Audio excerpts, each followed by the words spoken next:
Greetings, young men. This is Principal Kafele. Here I am in another hotel room. The story of my life.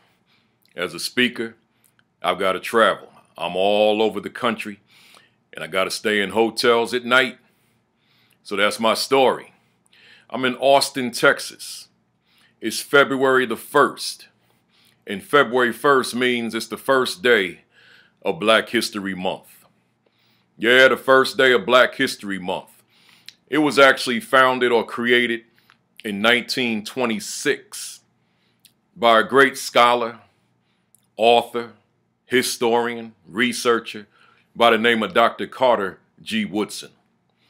He wrote 16 books among his vast work that he accumulated over the years. His book entitled The Miseducation of the Negro, which was my favorite book. That's my favorite book of every book I've ever read in my life. He wrote it in 1933. I quoted a paragraph from it in a previous video, but I want to quote it again in this video. The paragraph says, "When you control a man's thinking, you do not have to worry about his actions. You do not have to tell him not to stand here or over yonder. He will find his quote-unquote proper place, and he will stay in it. You do not need to send him to the back door. He will go without being told. In fact, if there is no back door, he'll cut one for his special benefit.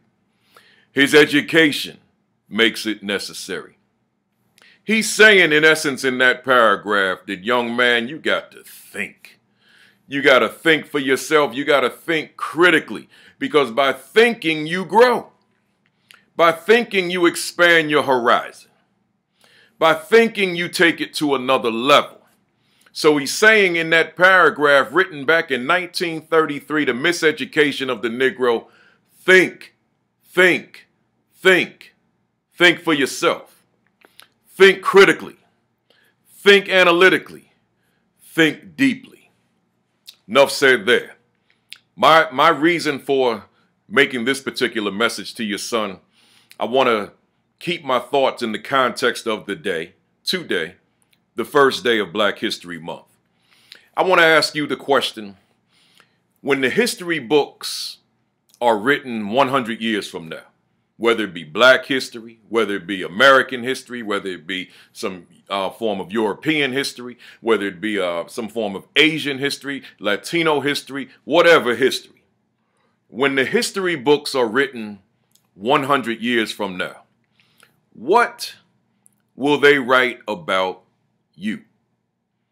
Once again, what will some author, some historian, some researcher, what will he or she write about you?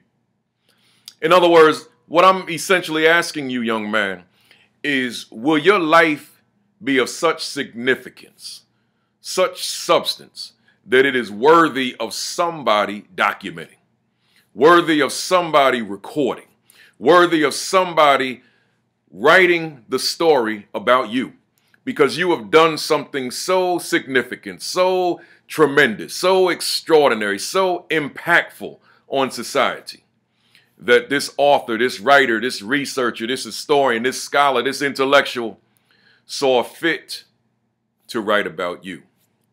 Or will it be as if you weren't even born? You lived your life, you did what you do. At the end of your walk, your journey, you made your transition, and it was if you weren't even born. See, in other words, you got to leave some kind of legacy behind. You got to make some kind of impact. You got to make some kind of name for yourself. And I don't mean in terms of becoming a star. That's not what I'm saying at all. But I am saying that somebody can look at your life, learn from your life, emulate aspects of your life, meaning duplicate it, and then they're growing. In fact, they aspire to go to another level because of you. So because of this work you've done, this outstanding work you've done, this author, this historian, this scholar, this researcher decides, I need to chronicle this young man. I need to write about this young man. I need to record his story in a book.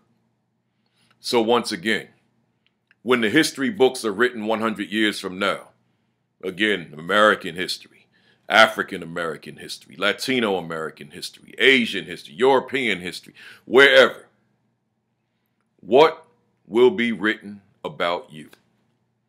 Will your life be of such significance and such substance that somebody decided we need to chronicle his life?